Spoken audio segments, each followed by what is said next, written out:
নমস্কার বন্ধুরা, আপনারা কেমন আছেন? আশা করি ভালো আছেন। আজ আমি আপনাদের শোনাবো গীতার একাদশ অধ্যায় বিশ্বরূপ দর্শন।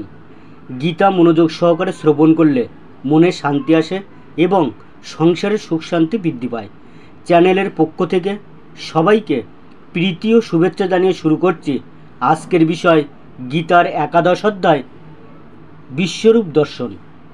অর্জুন বললেন, আমার প্রতি অনুগ্রহ করে তুমি যে আধ্যাত্মতত্ত্ব সম্বন্ধীয় পরম গুচ্ছ উপদেশ আমাকে দিয়েছ, তার দ্বারা আমার এই মোহ দূর হয়েছে। হে পদ্মপলাশলোচন, সর্বভূতের উৎপত্তি ও প্রলয় তোমার থেকেই হয় এবং তোমার কাছ থেকেই আমি তোমার অব্যয় মাহাত্ম্য অবগত হলাম।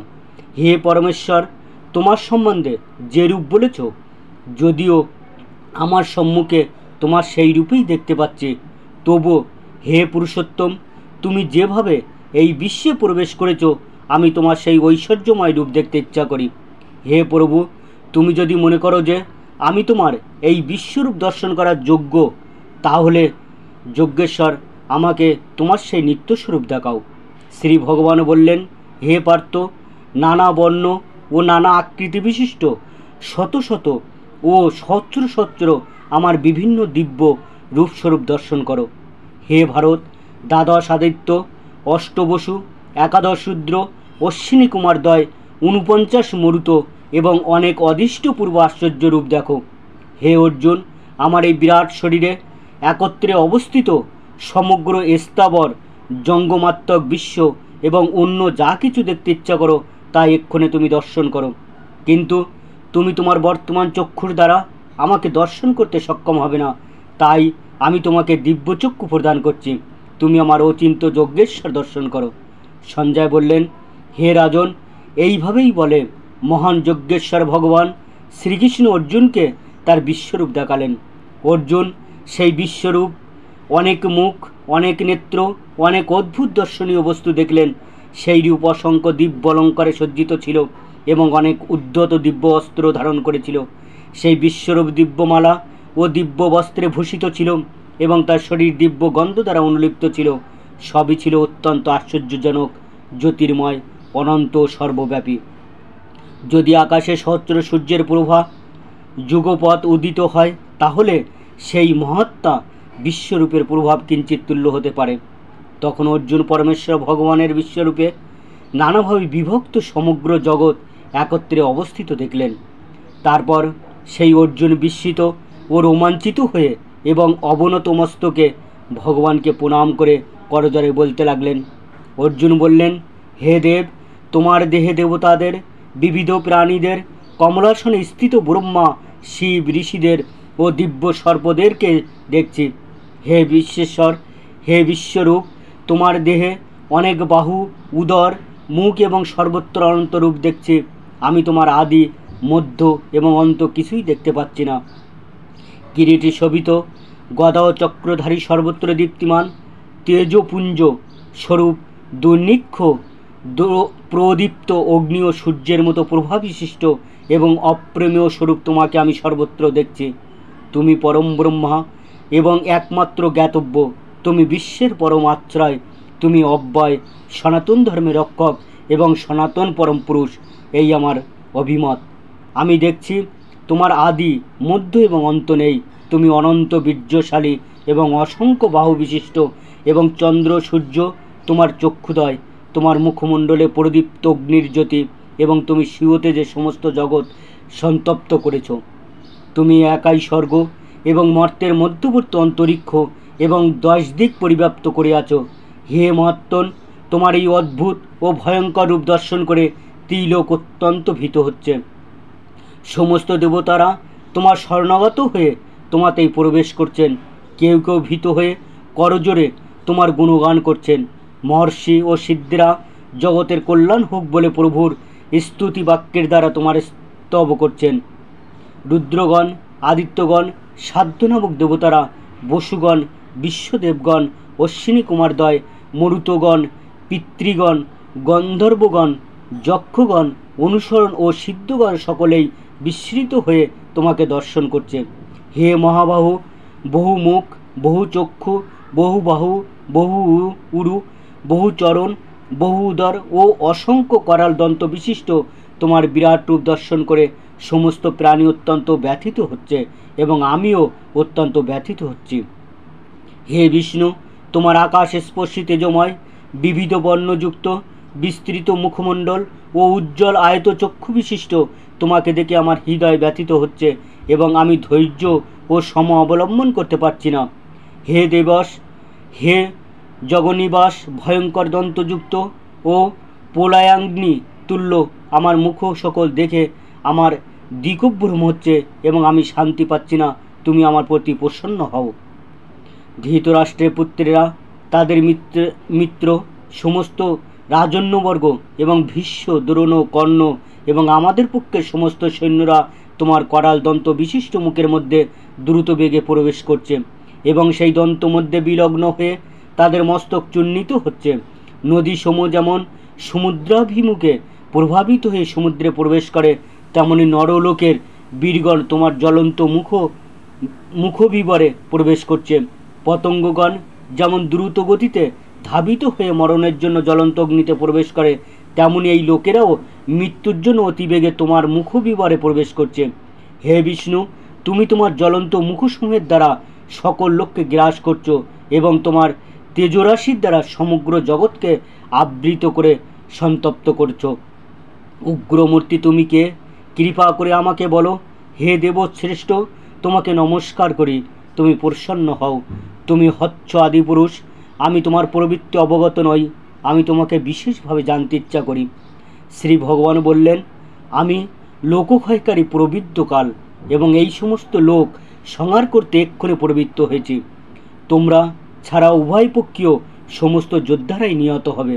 অতএব তুমি যুদ্ধ করার জন্য উদ্যত হও, যশ লাভ করো এবং শত্রুদের পরাজিত করে সমৃদ্ধিশালী রাজ্য ভোগ করো। আমার দ্বারা এরা পূর্বেই নিহত হয়েছে। হে সব্যসাচী, তুমি নিমিত্ত মাত্র হও।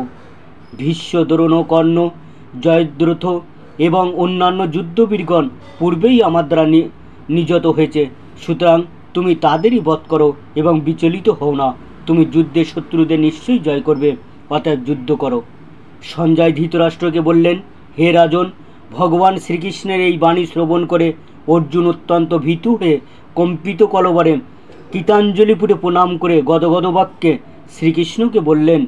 অর্জুন বললেন, হে ঋষিকেশ, তোমার মহিমা কীর্তনে সমস্ত জগৎ প্রহিষ্ট হয়ে তোমার প্রতি অনুরক্ত হচ্ছে।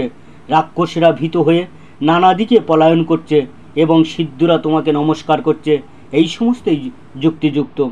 হে মর্তন, তুমি এমনকি ব্রহ্মা থেকেও শ্রেষ্ঠ এবং আদি সৃষ্টিকর্তা, সকলে তোমাকে কেন নমস্কার করবেন না? হে অনন্ত, হে দেবেশ, হে জগন্নিবাস, তুমি সৎ ও অসৎ উভয়েরই অতীত অক্ষরতত্ত্ব ব্রহ্ম। তুমি আদিদেব, পুরাণ পুরুষ এবং এই বিশ্বের পরমাশ্রয়। তুমি সব কিছুর জ্ঞাতা, তুমি জ্ঞেয় এবং তুমি গুণাতীত পরম ধামস্বরূপ। হে অনন্তরূপ, এই জগৎ তোমার দ্বারা পরিব্যাপ্ত হয়ে আছে। তুমি বায়ু, যম, অগ্নি, বরুণ, চন্দ্র, প্রজাপতি, ব্রহ্মা ও প্রপিতামহ। অর্থাৎ তোমাকে আমি সহস্রবার প্রণাম করি, পুনরায় নমস্কার করি এবং বারবার নমস্কার করি। হে সর্বাত্ম, তোমাকে সম্মুখে, পশ্চাতে ও সমস্ত দিক থেকেই নমস্কার করছি। হে অনন্ত বীর্য, তুমি অসীম বিক্রমশীল, তুমি সমগ্র জগতে ব্যাপ্ত, অতএব তুমি সর্বস্বরূপ। তোমার মহিমা না জেনে সখা মনে করে তোমাকে আমি প্রবলভাবে হে কৃষ্ণ, হে সখা বলে সম্বোধন করেছি। প্রমাদবশত অথবা প্রণববশত আমি যা কিছু করেছি তা তুমি দয়া করে ক্ষমা করো। বিহার, শয়ন, উপবেশন ও ভোজনের সময় কখনো একাকী এবং কখনো বন্ধুদের সম্মুখে আমি যে তোমাকে অসম্মান করেছি, হে অচ্যুত, আমার সে সমস্ত অপরাধের জন্য তোমার কাছে ক্ষমা প্রার্থনা করছি। হে অমিত প্রভাব, তুমি এই চরাচর জগতের পিতা, পূজ্য, গুরু ও গুরু শ্রেষ্ঠ। ত্রিভুবনে তোমার সমান আর কেউ নেই, অতএব তোমার থেকে শ্রেষ্ঠ অন্য কেউ হতে পারে না। তুমি সমস্ত জীবের পরম পূজ্য, পরমেশ্বর ভগবান। তাই আমি তোমাকে দণ্ডবত প্রণাম করে তোমার কৃপা ভিক্ষা করছি। হে দেব, পিতা যেমন পুত্রের সখা, প্রেমিক যেমন প্রিয়ার অপরাধ ক্ষমা করেন, তুমিও সেইভাবেই আমার অপরাধ ক্ষমা করতে সমর্থ হও। তোমার এই বিশ্বরূপ যা পূর্বে কখনো দেখিনি তা দর্শন করে আমি আনন্দিত হয়েছি, কিন্তু সেই সঙ্গে আমার মন ভয়ে ব্যথিত হয়েছে। তাই হে দেবেশ, হে জগন্নিবাস, আমার প্রতি প্রসন্ন হও এবং পুনরায় তোমার সেই স্বরূপ আমাকে দেখাও। হে বিশ্বমূর্তি, হে সহস্রবাহু, আমি তোমাকে পূর্ববৎ সেই কিরীট, গদা ও চক্রধারী রূপে দেখতে ইচ্ছা করি। এখন তুমি তোমার সেই চতুর্ভুজ রূপ ধারণ করো। শ্রী ভগবান বললেন, হে অর্জুন, আমি প্রসন্ন হয়ে তোমাকে আমরা অন্তরঙ্গ শক্তি দ্বারা জড় জগতের অন্তর্গত এই শ্রেষ্ঠ রূপ দেখালাম। তুমি ছাড়া পূর্বে আর কেউই এই অনন্ত আদি ও তেজময় রূপ দেখেনি। হে কুরুশ্রেষ্ঠ, বেদ অধ্যয়ন, যজ্ঞদান, পুণ্যকর্ম ও কঠোর তপস্যার দ্বারা এই জড় জগতে তুমি ছাড়া অন্য কেউ আমার এই বিশ্বরূপ দর্শন করতে সমর্থ নয়। আমার এই প্রকার ভয়ঙ্কর বিশ্বরূপ দেখে তুমি ব্যথিত ও মোহাচ্ছন্ন হও না। সমস্ত ভয় থেকে মুক্ত হয়ে এবং প্রসন্ন চিত্তে তুমি পুনরায় আমার এই চতুর্ভুজ রূপ দর্শন করো। সঞ্জয় ধৃতরাষ্ট্রকে বললেন, মহাত্মা বাসুদেব অর্জুনকে এভাবেই বলে তার চতুর্ভুজ রূপ দেখালেন এবং পুনরায় দ্বিভুজ সৌম্যমূর্তি ধারণ করে ভীত অর্জুনকে আশ্বস্ত করলেন। অর্জুন বললেন, হে জনার্দন, তোমার এই সৌম্য মানুষ মূর্তি দর্শন করে এখন আমার চিত্ত স্থির হলো এবং আমি প্রকৃতিস্থ হলাম। পরমেশ্বর ভগবান বললেন, তুমি আমার যে রূপ এখন দেখছো তা অত্যন্ত দুর্লভ দর্শন। দেবতাও এই রূপের সর্বদা দর্শনাকাঙ্ক্ষী। তুমি তোমার দিব্য চক্ষুর দ্বারা আমার যে রূপ দর্শন করছো সেই প্রকার আমাকে বেদ অধ্যয়ন, তপস্যা, দান ও পূজার দ্বারা কেউই দর্শন করতে সমর্থ হয় না। হে অর্জুন, হে পরন্তপ, অনন্য ভক্তির দ্বারাই কিন্তু এই প্রকার আমাকে তত্ত্বত জানতে, প্রত্যক্ষ করতে এবং আমার চিন্ময় ধামে প্রবেশ করতে সমর্থ হয়।